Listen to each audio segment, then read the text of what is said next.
வணக்கம், welcome to Jothi kitchen. இன்றைக்கி potato poha upma எப்படி செய்கிறதுன்னு வச்சு எண்ணெயில் இந்த நடக்கலை போட்டுக்கோங்க.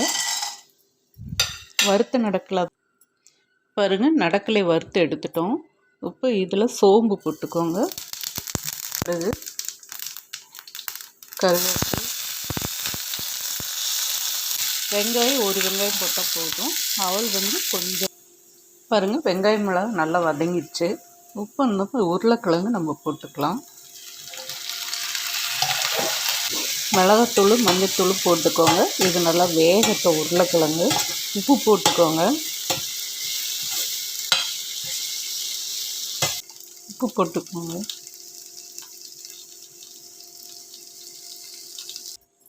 வேகட்டும், மூடி வைங்க. இப்போ திறந்து பார்க்கலாம்.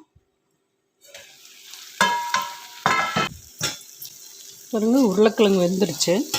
அடுப்பு சிம்மில் வச்சுக்கோங்க. பாருங்கள், இந்த அவல் இதில் போட்டுக்கோங்க. இந்த நடக்கலை வறுத்து எடுத்தோம்ல, அது இது மேலே போட்டுக்கோங்க. கொத்தமல்லி தழை தூவிக்கோங்க. போட்டு மூடி வைங்க. ஒரு நிமிஷம் இருந்தால் போதும். அடுப்பு சிம்லேயே இருக்கட்டும்.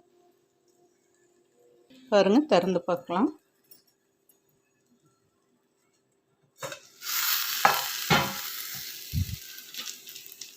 நல்லா கலக்கி கொடுங்க. மெல்லமாக கலக்கி கொடுங்க. பாருங்கள், பொட்டேட்டோ போக ரெடி ஆகிடுச்சு. இந்த மாதிரி நீங்கள் குழந்தைகளுக்கு லஞ்ச் பாக்ஸ் கொடுத்துட்டிங்கன்னா நல்லா விரும்பி சாப்பிட்டுக்கோங்க. ஏன்னா அவங்களுக்கு உருளைக்கிழங்குனா ரொம்ப பிடிக்கும். லெமன் இருந்தால் லெமனும் நீங்கள் புழிஞ்சு விடலாம். நீங்களும் இது மாதிரி செஞ்சு பாருங்கள். நன்றி, வணக்கம்.